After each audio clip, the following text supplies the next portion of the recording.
આજના સમયમાં હોસ્પિટલનો એક મોટો ખર્ચ તમારી આખા જીવનની બચત વાપરી નાખે છે. એટલા માટે તો હેલ્થ ઇન્સ્યોરન્સ માર્કેટમાં છે. કદાચ અત્યારે તમારી પાસે પણ હેલ્થ ઇન્સ્યોરન્સ હશે, પરંતુ એની શું ગેરંટી છે કે તમારી પાસે જે હેલ્થ ઇન્સ્યોરન્સ છે એ તમે જ્યારે બીમાર પડશો ત્યારે કામ લાગશે? એની શું ગેરંટી છે કે તમને પૂરેપૂરું વળતર મળશે? કારણ કે એક રિપોર્ટ બહાર પાડવામાં આવ્યો છે કે જેમાં એક ચોંકાવનારો ખુલાસો થયો છે, જેમાં બતાવવામાં આવ્યું છે કે મોટા ભાગની જેટલી પણ ઇન્સ્યોરન્સની કંપની છે, ખાસ કરીને હેલ્થ ઇન્સ્યોરન્સની જે કંપની છે એ પૂરેપૂરું વળતર ચૂકવતી જ નથી. અને જેટલા પણ લોકો હેલ્થ ઇન્સ્યોરન્સ લઈ રહ્યા છે એમાંથી મોટા ભાગના લોકોને કંઈ જ નથી મળતું. ત્યારે આ રિપોર્ટમાં એકચ્યુઅલમાં છે શું, અને હવે આગળના સમયમાં જો તમે હેલ્થ ઇન્સ્યોરન્સ લેવાના હોય તો શું શું વાતનું ધ્યાન રાખવું પડશે એ વાત કરીશું આજના વિડીયોમાં.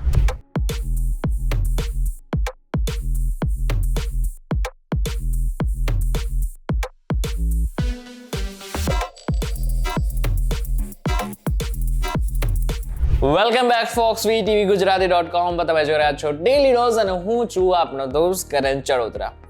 IRDAI એટલે કે insurance regulatory and development authority of ઇન્ડિયાએ ગયા વર્ષથી કેટલાક નિયમોમાં ચેન્જીસ કર્યા. હવે આ જે સંસ્થા છે ને એ ક્લેમ સેટલમેન્ટ રેશિયો નથી બહાર પાડતી, એની બદલે ઇન્ક્યુડ ક્લેમ રેશિયો બહાર પાડતું હોય છે. હવે IRDAI હમણાં જ એક રિપોર્ટ બહાર પાડ્યો છે કે જેમાં બતાવવામાં આવ્યું છે કે જે ક્લેમ થાય છે ને અને ક્લેમનું જે સેટલમેન્ટ થાય છે ને એમાં થોડો ઘટાડો પણ થયો છે. હવે બધા મહત્વનું છે કે 2022-23માં તે 88.89% હતો.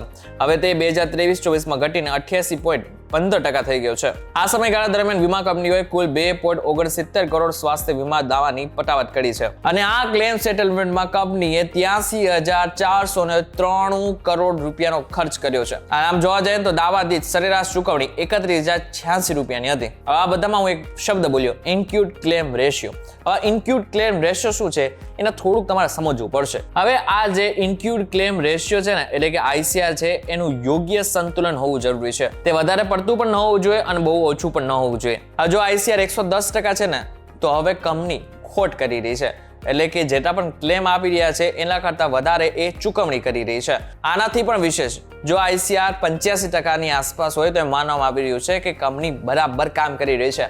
પરંતુ જો ICR 50%, 55% કે પછી 50% કરતા પણ ઓછું છે તો એવું માનવામાં આવી રહી છે કે કંપની કંઈક ગોટાળો પણ કરી રહી છે અને કંપની પોતાના ફાયદા માટે જે છે ઇન્સ્યોરન્સ વેચી રહી છે. રિપોર્ટ અનુસાર વીમા કંપનીએ 72% ક્લેમ સેટલમેન્ટ TPA એટલે કે થર્ડ પાર્ટી એડમિનિસ્ટ્રેટર દ્વારા કરવામાં આવ્યું છે, જ્યારે 28% ક્લેમ સેટલમેન્ટ કંપનીની ઇન હાઉસ સિસ્ટમ દ્વારા જ કરવામાં આવ્યું હતું. અને જે આ દાવાઓ કર્યો અને ક્લેમ સેટલમેન્ટ કર્યું એમાં જે ચૂકવણી છે ને એ કેશલેસ મોટા ભાગે કરવામાં આવી હતી. અને આ 66% સુધી છે, એટલે કે 66% બધું જ પેમેન્ટ કેશલેસ કરવામાં આવ્યું હતું. પરંતુ આ બધાની વચ્ચે એક પ્રશ્ન થાય કે સરકારી કંપનીઓના વીમા ઇન્સ્યોરન્સ લેવા જોઈએ કે પછી પ્રાઇવેટ કંપનીના? આમ જોવા જઈએ તો સરકારી જેટલી પણ સ્કીમ છે આની સાથે સાથે સરકારી જેટલી પણ વસ્તુઓ છે એના ઉપર લોકોનો ભરોસો ક્યાંક ને ક્યાંક ઉઠતો પણ જાય છે એવું લાગી રહ્યું છે. પરંતુ આ બધાની વચ્ચે જેટલા પણ લોકોએ સરકારી ઇન્સ્યોરન્સ ઉપર ભરોસો મૂક્યો છે ને એ બધા જ લોકો માટે સારા સમાચાર એ છે કે જ્યારે હેલ્થ ઇન્સ્યોરન્સના સેટલમેન્ટની આ વાત આવે ત્યારે જો તમારી પાસે સરકારી હેલ્થ ઇન્સ્યોરન્સ હોય તો ચોક્કસથી તમને ફાયદો થઈ શકે એમ છે. કારણ કે 100 રૂપિયાના પ્રીમિયમની સામે કંપની 90 રૂપિયા આપી રહી છે અને અમુક કંપની 85 રૂપિયા સુધી આપી રહી છે. અત્યારે તમારી સ્ક્રીનની સામે અમુક કંપનીઓના નામ હશે, કંપનીઓના નામની સામે અમુક પર્સન્ટેજ એટલે કે ટકાવારી હશે. આ ટકાવારી શેની છે? ક્લેમ રેશિયોની છે. આમ જોવા જાય ને તો તમને દેખાતું હશે કે પ્રાઇવેટ કંપનીનો જે ક્લેમ રેશિયો છે ને એ ઓછો છે, જ્યારે સરકારી કંપનીનો જે ક્લેમ રેશિયો છે ને એ વધારે છે. એટલે માટે આમ સમજી શકાય છે કે લોકો સરકારી ઉપર ભરોસો કરતા પણ થયા છે. પરંતુ આ બધાની વચ્ચે વાંક કોનો? પ્રશ્ન એ થઈ રહ્યો છે. કારણ કે જો પ્રાઇવેટ કંપનીનો જે ક્લેમ રેશિયો છે એ ઓછો છે તો એની પાછળનું કારણ ક્યાંક તમે પોતે જ નથી ને. કારણ કે તમે ક્યારે જે વ્યક્તિ તમને ઇન્સ્યોરન્સનું પ્રીમિયમ માટે ફોન કરી રહ્યો છે અથવા તો નવો ઇન્સ્યોરન્સ માટે ફોન કરી રહ્યા છે એને તમે ઘરે બોલાવો છો ત્યારે એ કાગળ વાંચો છો ખરા કે એની અંદર શું લખેલું છે? એ ટર્મ્સ એન્ડ કન્ડિશન વાંચો છો ખરા કે એની અંદર શું બતાવવામાં આવી રહ્યું છે? તમારી પાસેથી શું માંગવામાં આવી રહ્યું છે? શું તમે એ પ્રશ્ન કર્યો છે કે કઈ કઈ બીમારીમાં જ આ ઇન્સ્યોરન્સ લાગુ પડશે? કારણ કે બધા માટે બધા જ ઇન્સ્યોરન્સ નથી હોતા. અમુક ટર્મ્સ એન્ડ કન્ડિશન્સ એવા હોય છે કે જેના જ કારણે તમે ગમે એવા બીમાર પડેલા હશો પરંતુ તમને કંપની 1 પણ રૂપિયો નહીં આપે. શું તમે ક્યારેય વિચાર્યું છે કે તમે જે ઇન્સ્યોરન્સ લઈને બેઠા છો એ તમે આગળના સમયમાં તમને જે બીમારી થશે એમાં કામ લાગશે કે નહીં? આ બધા જ પ્રશ્નો અત્યારે તમને કદાચ થયા હશે, કારણ કે અમારા વિડીયો જોયા પછી કદાચ તમને પ્રશ્ન થયો હશે કે તમે જે હેલ્થ ઇન્સ્યોરન્સ લીધેલો છે એ કેટલા કામનો છે, અને અત્યારે જો તમારી પાસે પ્રાઇવેટ કંપનીનો કોઈ હેલ્થ ઇન્સ્યોરન્સ હોય તો આગળના સમયમાં તમને કેટલું ક્લેમ આપી શકે છે.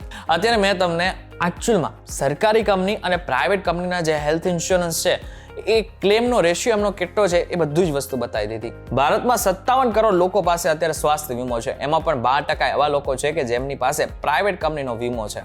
ઇન્શ્યોર જો જોવા જાય તો આ રિપોર્ટ એમ કહી રહ્યું છે કે પ્રાઇવેટ કંપની પાસેથી જે ક્લેમનો રેશિયો છે એમની એક્સપેક્ટેશન જ ઓછી છે. આની સાથે જે લોકો પાસે સરકારી વીમો છે, સરકારી હેલ્થ ઇન્સ્યોરન્સ છે, એ બધા જ લોકો માટે સારા સમાચાર એ છે કે એમનો જે ક્લેમનો રેશિયો છે એ સારો છે, અને એ લગભગ 90% સુધી છે, અથવા તો ઓછામાં ઓછો 85% સુધીનો છે. ત્યારે આ બાબતને લઈને તમારું શું કહેવું છે? તમારી પાસે કયો હેલ્થ ઇન્સ્યોરન્સ છે એ અમને જરા કોમેન્ટ કરીને ચોક્કસથી કહેજો. વિડીયો તકી જો તમને કોઈ ઇન્ફોર્મેશન મળી હોય તો વિડીયોને લાઈક અને શેર જરૂરથી કરજો. બધા જ ઇન્ફોર્મેટિવ વિડીયોઝ માટે VTVgujarati.com ની અમારી ચેનલને એકવાર સબસ્ક્રાઇબ કરી નાખજો.